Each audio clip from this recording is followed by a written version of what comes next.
중국 베이징시 도심 중심부에 자리 잡은 회의 중심 인근 거리에는 매일 밤마다 요란한 포즈의 발라 여성 사진을 담은 명함 수천 장이 뿌려집니다.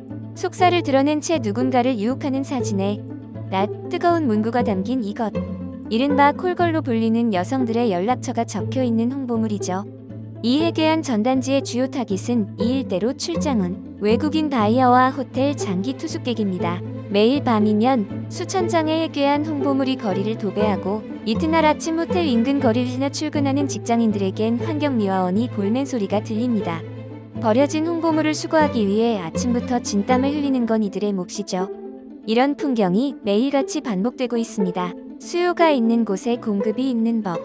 출장지가 곧 일탈의 장이 되는 이 일대에 못 말리는 외도 욕구를 가늠할 수 있는 대목입니다. 금전적 보상을 통해 일회성 외도를 추구하는 관계를 중국에선 얼나이라 부릅니다. 하지만 일회성이란 측면에서 그나마 최악을 면할 순 있습니다. 반면 샤오짠이라고 부르는 관계는 다릅니다. 오랜 시간 사실혼 관계를 유지하며 혼의 자녀까지 출생해 키우는 관계를 의미하는데 말 그대로 가정을 풍비박산낼 수 있는 파괴력을 가지고 있죠.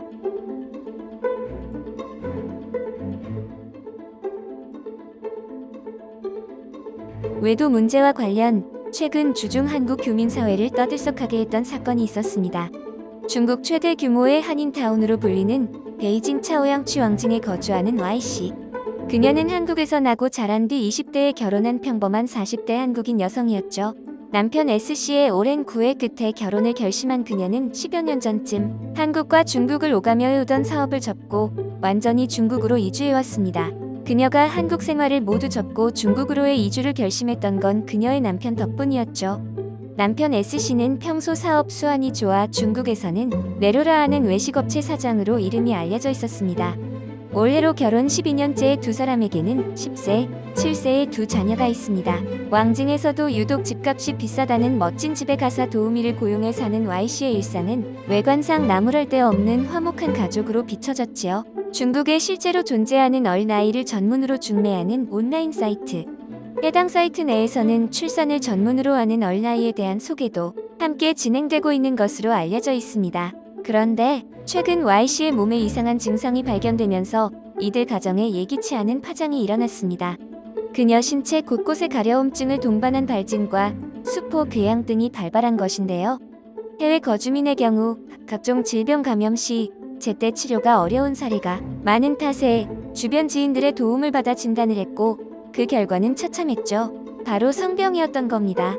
남편으로부터 옮은 것이 명확한 해당 병원균은 그녀의 신체는 물론 정신에도 고칠 수 없는 지독한 후유증을 남겼습니다. 그리고 그녀가 남편 S씨를 추궁하는 과정에서 더 큰 문제가 속속 드러나게 됐죠. 단순한 일회성 외도가 있었을 것이라는 그녀의 추측과 달리 남편 S씨에게는 이미 수년 전부터 동거해오던 동거녀 U씨가 있었고 경악스럽게도 U씨와 그의 조강지처 Y씨는 같은 아파트 단지 내에서 살고 있었던 것을 알게 된 것입니다.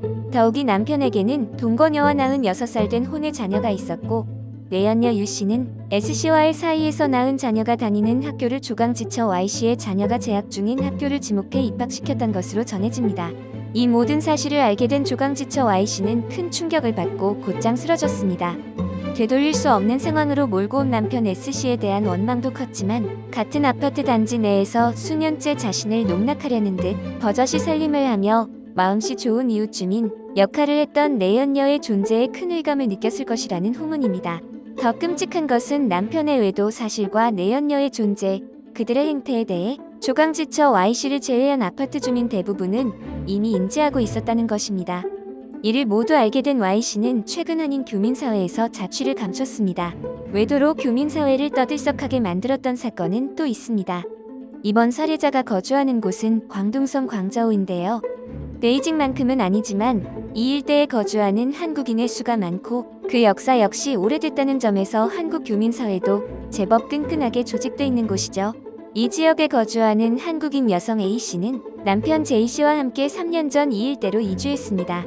남편 J씨는 현지에 거주하는 중국인 국적의 여성 홍씨와 동업관계를 유지해왔는데 홍씨에게는 이미 또 다른 한국 남성 사이에 출산한 2명의 자녀가 있었습니다. 자금력을 가진 남편 제이씨와 중국 국적을 가진 홍씨의 만남은 사업적으로 상부상조하는 관계로 시작한 것으로 알려져 있습니다. 현지에 머무는 동안 남편 제이씨는 사업차 늦은 회의를 진행한다는 명목으로 종종 아내 A씨에게 중국인 여성 홍씨의 자녀를 도맡아 키우도록 종용하는 일이 잦았는데, 이때마다 아내 A씨는 평소 도움을 주고받는 관계에 있는 홍씨 자녀를 돌보는 일을 기쁘게 받아들였다고 합니다. 그만큼 홍씨와 아내 A씨 관계는 돈독했죠.